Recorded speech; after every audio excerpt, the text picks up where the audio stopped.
Namo Myoho Renge Kyo, Namo Myoho Renge Kyo, Namo Myoho Renge Kyo. I was up all night, pretty much, with these thoughts about Shariputra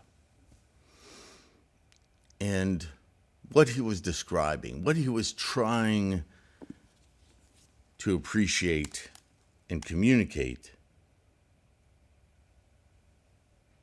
to Shakyamuni, to Buddha-ness, really. And before we get into Buddha's response, or Shakyamuni Buddha's response, or Buddha-ness's response, however you want to see this,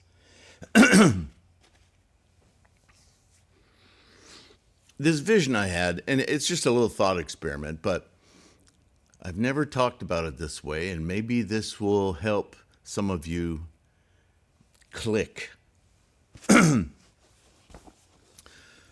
There's this dividing line in Buddhism.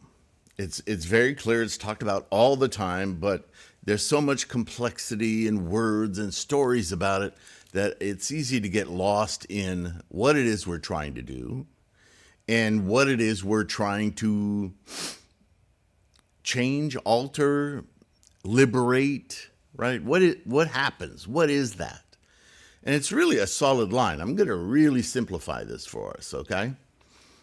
There's samsara on that side of the line, and there's Buddha on that side of the line.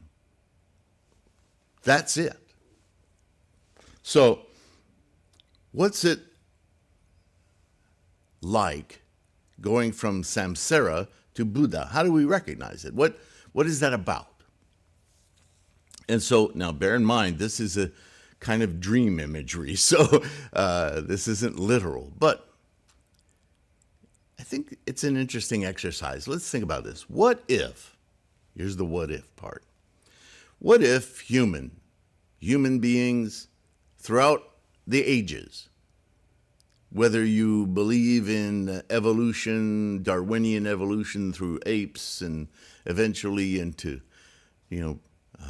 early bipedal, into so on and so forth, to Homo sapiens, to modern day humans.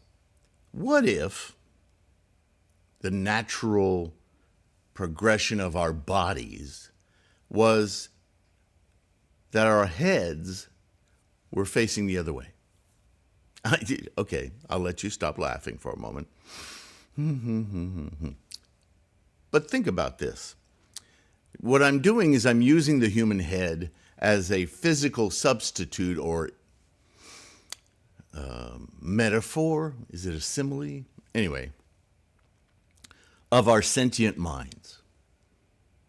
And so picture walking through life, now this is for students of Buddhism, right? But it's for all human beings. So let's wait a moment before we make that division. Humans, all humans, walk and our eyes, nose, mouth, are facing behind us. So everything we know about ourselves and is based on the world around us. Buddhism says this all the time. In samsara, pay attention now. This is in samsara. We know ourselves and our world by virtue of where we've been. The past, essentially.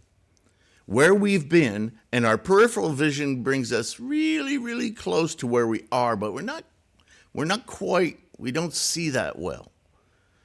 We see much better, a little pulled away from where we are, and then into the past.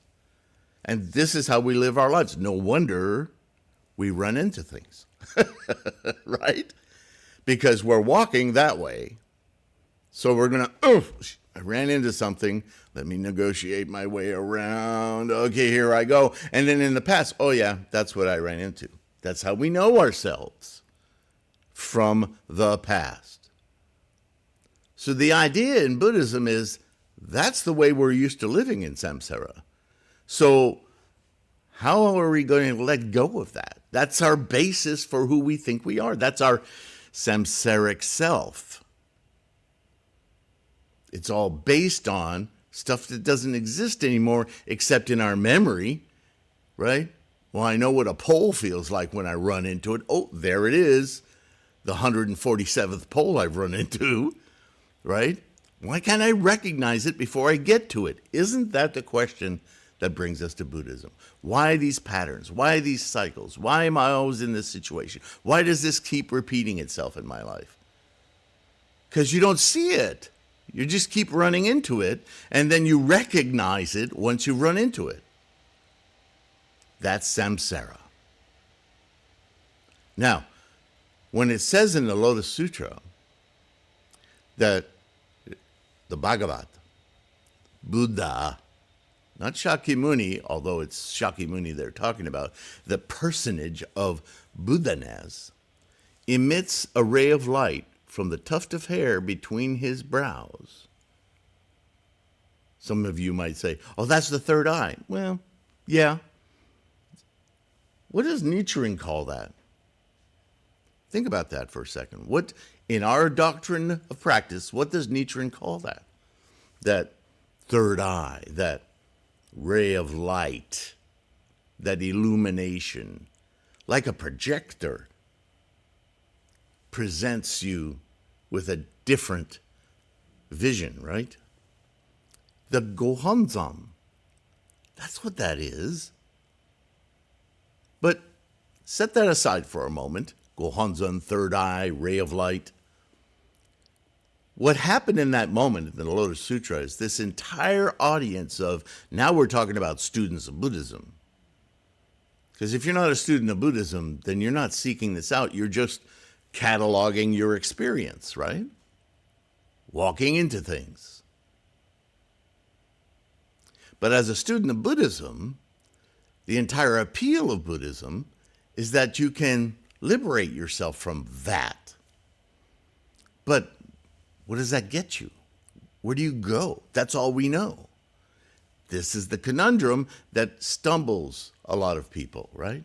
So I'm going to tell you.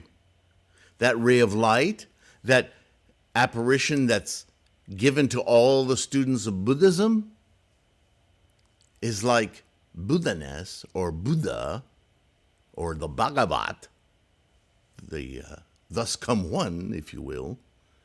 It's like he reaches out, or it reaches out, to each and every sentient mind and simply does that.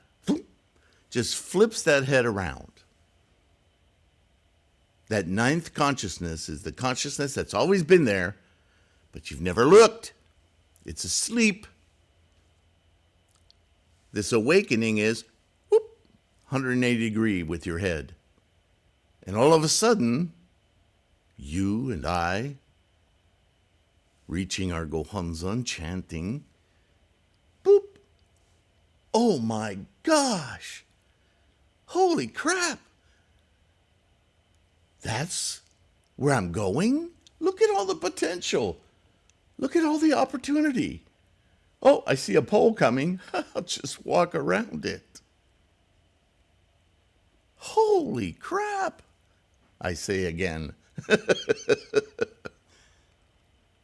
Do you see now why Shariputra is like, oh man, I've never seen this before. I thought I was close, but this, oh man.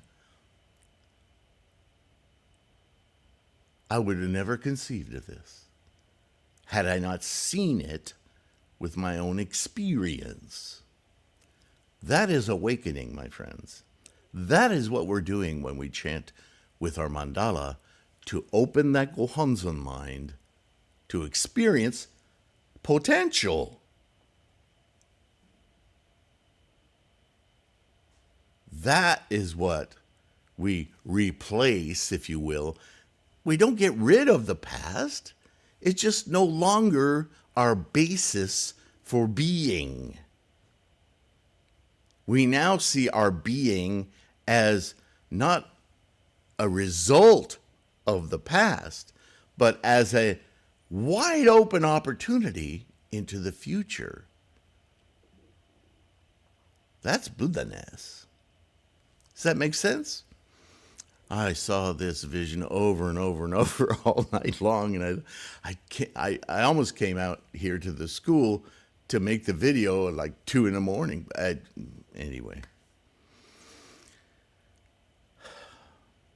it worked for me. It said something about Buddhism that I keep coming back to, is that it's really, really simple, the concept of enlightenment, awakening. But the words and our own fabrications in our imaginations can make it seem so not just complicated, but obfuscated. It's like we're determined to stay with our heads facing backwards because that's what's familiar. Right? So let's go on now that I've explored that with you. And in verse, the Bhagavat, wanting to elaborate on the meaning of this again, spoke these verses. Remember, he's reminding, yeah, that's all well and good, Shariputra, but you really, really need to get this. I mean, I'm glad that you enjoyed our little trick here for you to get where we're going, right? To understand better. But it's a slippery slope because this is unfamiliar territory, and it's very easy for you, Shravakas, to slip right back into selfdom and the past.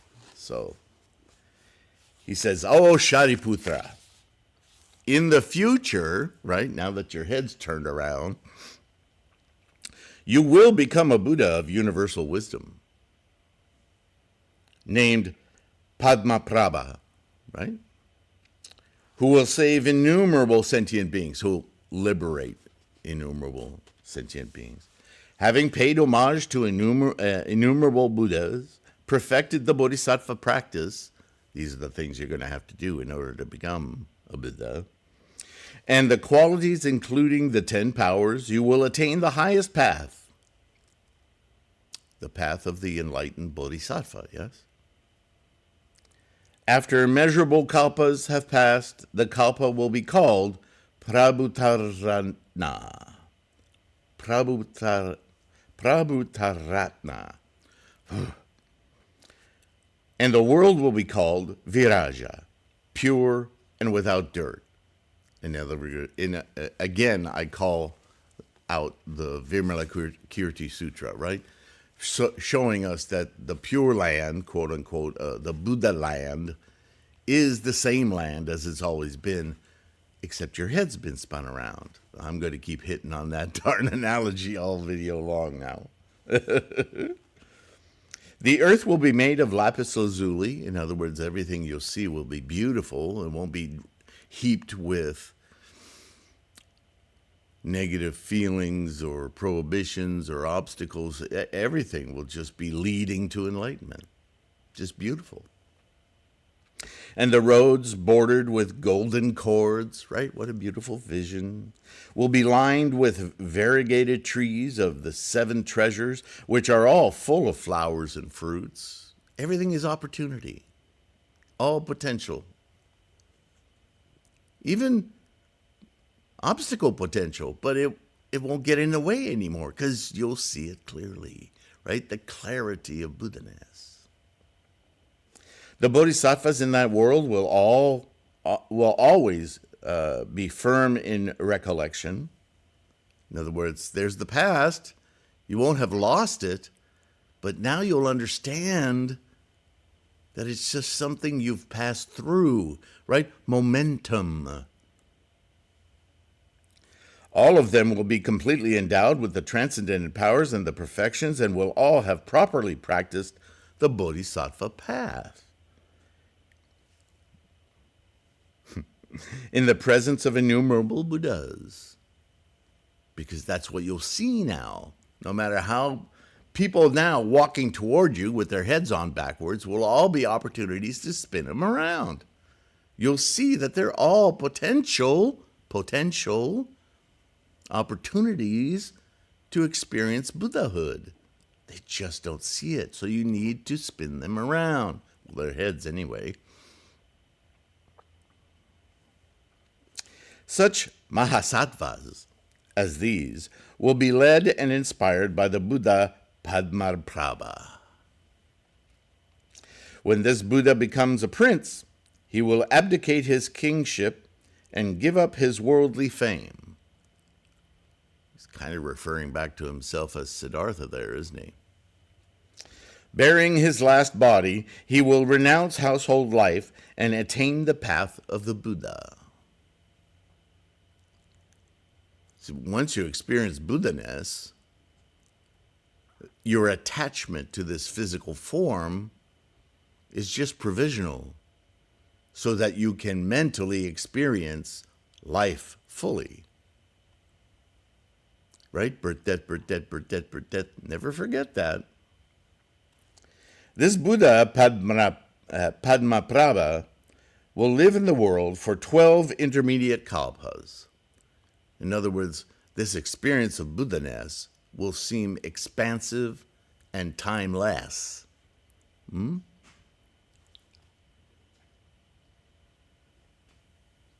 the lifespan of the people in this world will be 8 intermediate kalpas. The influence of this clarity spreading to others through the bodhisattva path will last well into the future. There's nowhere here does it say lifetime after lifetime, right? This is about influence of bringing to bear this enlightenment, the awakenings. After the parinirvana of this Buddha, the true Dharma will last in the world for 32 intermediate kalpas, during which time many sentient beings will be liberated. After the extinction of the true Dharma, yikes, the semblance Dharma will last for 32 intermediate kalpas. The relics of the Buddha will be distributed widely, and devas and humans will pay them homage. All that the Buddha Padmaprabha does will be exactly like this. That very best of humans, who will be foremost and without comparison, is none other than you. You should be delighted to hear this. Well, like Shariputra wasn't already head over teacups about this opportunity, he now gets validation from Shakyamuni that now that you've seen this, you have no choice. Enlightenment is in your grasp.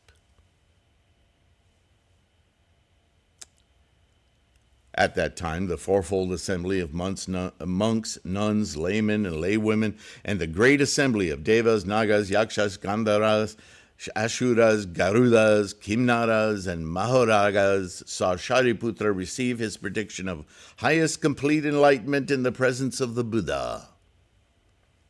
They rejoiced greatly and became immeasurably happy. Wow, this is incredible. All of them removed their outer garments and proffered them to the Buddha as offerings. Sakara, the lord of the devas, and Brahma, together with innumerable deva-putras, also made offerings to the Buddha of their heavenly beautiful garments, heavenly mandara flowers and great mandara flowers.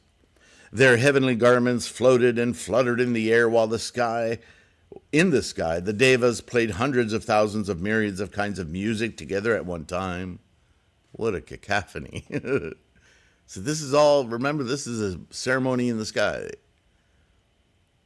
This is the mental experience of unfathomable joy. Seeing potential opportunity clearly, the engine of life. Certainly for Shariputra, but they've all saw that ray of light also, didn't they? So they all know this is our goal. This is our future. How amazing. Thereupon the Devaputras spoke these verses in order to explain this again. This isn't the Bhagavat. This is the Devaputras, right? In the past, you turned the wheel of the Dharma, speaking to Buddha now, of the Four Noble Truths in Varanasi, and you illuminated and explained the Dharma of the origination and extinction of the five aggregates. You now have again turned the wheel of the subtlest, utmost, and greatest Dharma. This Dharma is extremely profound, right? They're talking about Myoho Renge Kyo. Only a few will be able to believe it. The word believe is a little odd there.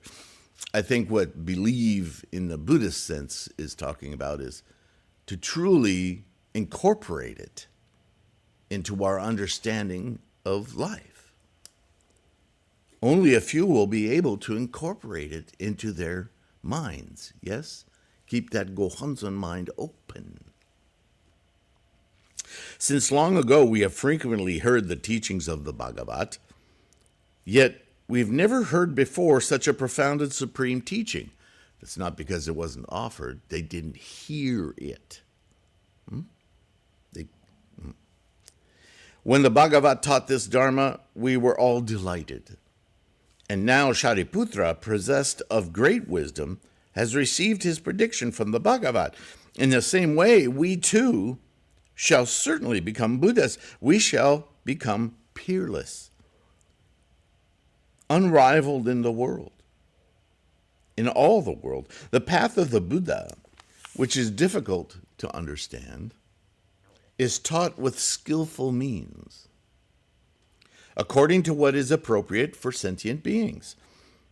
May the merits of our beneficial acts, whether of the past or the present, and those acquired in meeting the Buddha, Namo Myoho Renge Kyo, single-mindedly meeting the Buddha, Nichiren's words, right?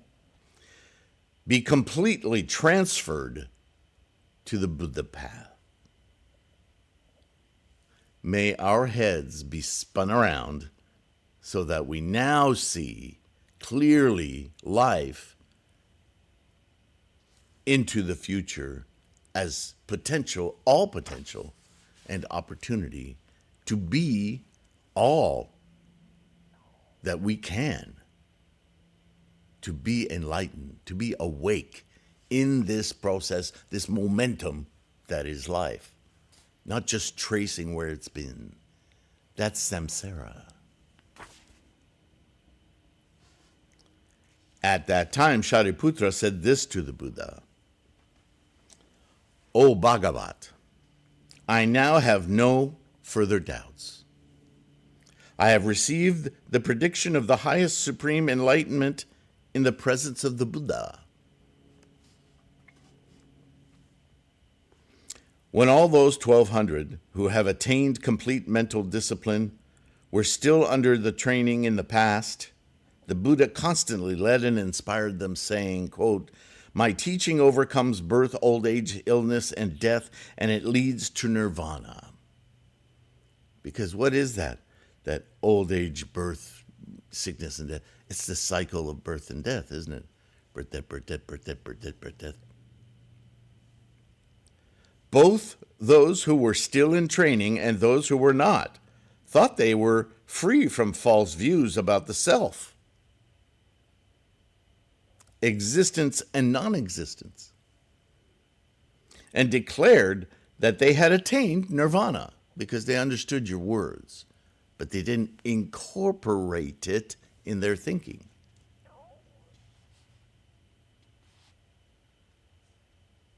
Yet now, in the presence of the Bhagavat, they have heard what they have never heard before and have fallen into doubt. Splendid, O Bhagavat! I entreat you to explain the Fourfold Assembly, the reason why, and free them from their doubts. Then the Buddha said to Shariputra, did I not previously tell you that all the Buddha Bhagavats explain the Dharma with various explanations and illustrations using skillful means? all for the sake of highest complete enlightenment. Didn't I do that? All of these teachings are for leading and inspiring the bodhisattvas. Moreover, Shariputra, I will now clarify what I mean with illustrations. Those with wisdom will be able to understand through these illustrations. O Shariputra, suppose there were an aged and extremely affluent man, either in a town, city, or country, who has immeasurable wealth, abundant estates, mansions, and servants. He has a spacious house, yet it only has a single entrance. Suppose many people live there, as many as 1, 2, or even 500 people. The buildings are in poor repair. The fences and walls are crumbling, the pillar bases are rotten, and the beams and framework are dangerously tilted. Odd for such a wealthy man, right? But he's got 500 people living there. So many of them, no doubt, are his servants and people in charge of taking care of things. Why is the place in such disrepair? Suddenly and unexpectedly, definition of sudden, right? Fire breaks out everywhere, setting the house swiftly aflame. The children of this man, 10, 20, or 30 in number, are in the house. Not uncommon then to have multiple wives, right? The affluent man, seeing the fire break out everywhere, becomes alarmed and terrified. He thinks, I am capable of escaping through the burning entrance in safety, but my children are absorbed in play with the burning house and are not, or within the burning house, and are not aware of the fire, do not know, are not alarmed or terrified, and the fire is approaching them. They are not troubled about their suffering, nor do they intend to leave the house. Their heads are screwed on backwards. Just an aside there. O Shariputra, this affluent man thought, since I am still physically strong, I could take the children out of the house in the folds of my garment or on top of a desk. He further thought, there is only one entrance to this house, and it is very narrow. The children, who are immature and still unaware, are attached to their place of play. Attached, clinging to their activity. Not just their location of play, but their activity of play, yeah? They're committed to their play. They are unaware of the opportunity around them.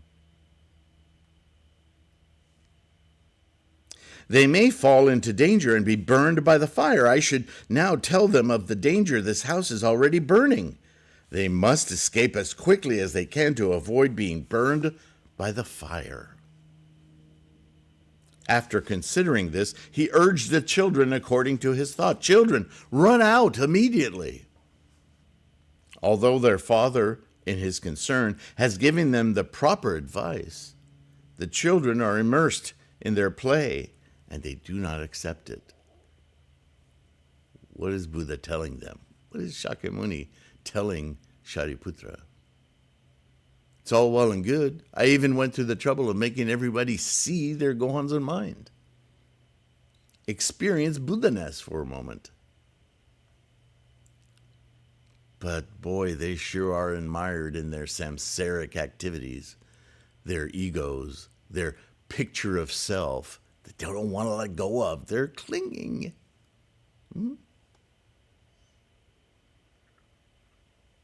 The children are neither alarmed or afraid and have no intention of leaving the burning house.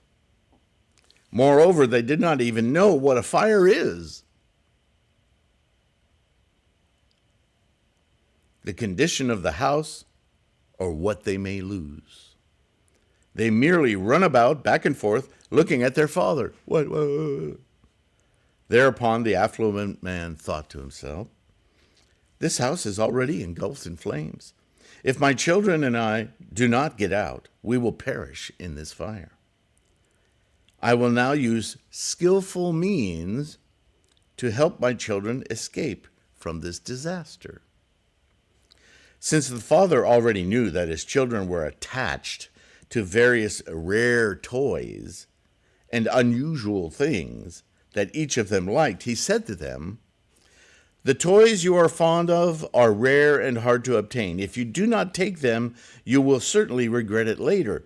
Right now, outside the house, there are 3 kinds of carts. One is yoked to a sheep, one to a deer, and one to an ox. Go play with them. Children, run out of this burning house immediately, and I will give you whatever you want." He's bribing them with what he knows their avarice, their greed, their attachment, their craving, their clinging. He's going to use it to bring them out of the house, to save, right, to liberate them from the binds that is going to ultimately take their lives.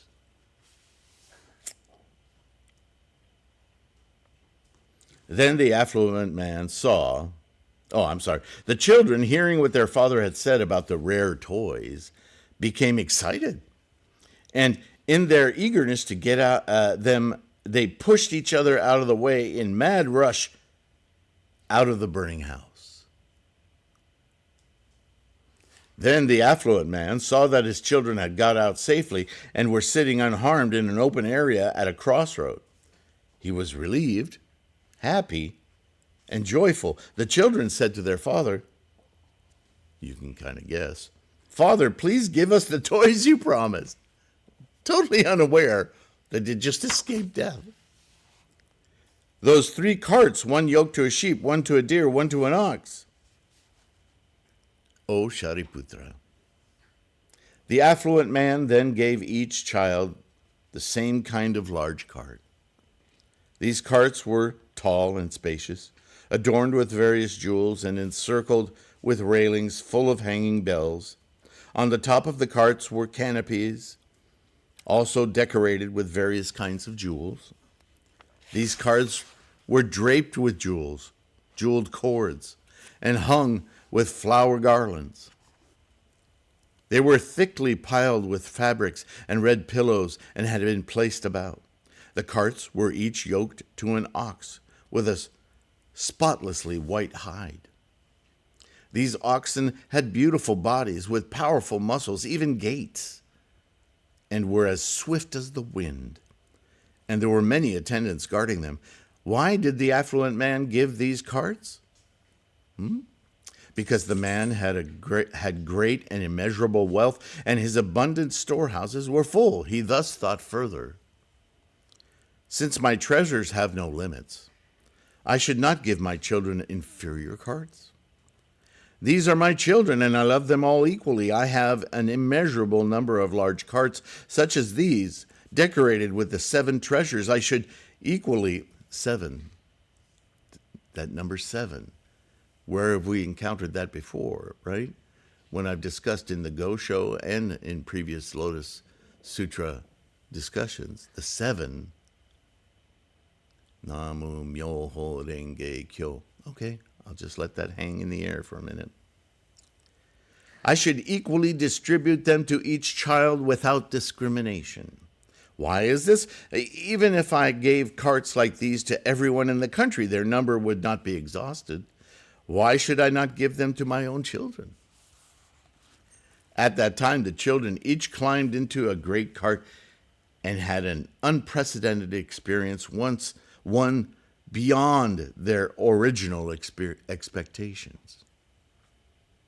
O Shariputra, what do you think about this? This affluent man gave to his children equally a large cart decorated with precious treasures. Has he deceived them or not? We're still in that discussion of skillful means. Is that a deception or is it not? Again, attitude and intent, right? What was my intent in using skillful means? Was it to deceive? No, I wanted to get my kids out of the burning house. I wanted to liberate them from the causes they were making that would put them in danger and perhaps take their lives. I wanted to give them an opportunity to live fully, right? Shariputra replied, "No, Bhagavat. The affluent man only tried to help his children escape from the disastrous fire. He saved, liberated their lives, and did not deceive them. This is by no means a deception. Why? Because by liberating their lives, they obtained marvelous toys, rewards. Moreover, they were liberated from the burning house by skillful means. Oh, Bhagavat, if this affluent man had not given them even the smallest cart, it still would not have been a deception. Why is this? Because this affluent man thought before, I will help my children escape with skillful means. This is why it was not a deception. How much more so since the affluent man, knowing that he had immeasurable wealth and wanting to benefit them equally, gave each of his children a large ox cart. The Buddha said to Shariputra, "Splendid, splendid! It is exactly as you have said. O Shariputra, the Tathagata is also just like this. This is to say, as the father of the entire world, parent, teacher, sovereign, right? He permanently dispels fear, distress, and anxiety, ignorance, and blindness, right? Heads on backwards. He has attained immeasurable wisdom, insight, power, and fearlessness, as well as great transcendent powers and the power of wisdom." What's transcendent power? People miss that all the time. The transcendent power is to turn the head around, right? To open that Gohanzen mind, to experience the potential, future, momentum, all of it, right? The great turning in the mind, the wheel of the Dharma. He has attained the perfection of skillful means and of wisdom. With his great mercy and compassion, he incessantly and indefatigably seeks the welfare of all beings and benefits them all. Quite a fable, quite a parable, quite a story. We'll continue in the next video.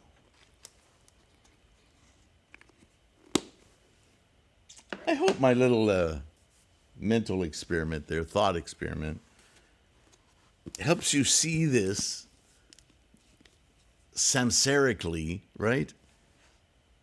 And helps dispel your doubts and give you confidence that I get this now, I understand this. And undoubtedly many of you do. But it's a nagging persistence that creeps up on us. This it's almost like we miss our misery because the past has made such an impression on us, right? But it's really of little, if any, value, if maybe only to know how far we've come, how important this practice is, how precious this momentum we experience moment to moment right now as into every future moment is the engine of life. Namo Myoho Renge Kyo. Thank you so much for participating, for practicing, for listening. Remember all the opportunities to get free information here.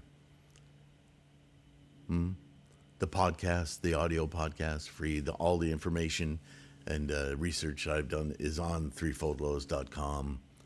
And the availability of ebooks now makes it much easier to get some of this stuff, like the Buddhism reference book, which I'm not trying to push it so much as I'm saying I worked hard on creating that thing, and I think it's a really helpful tool to constantly go back and forth to.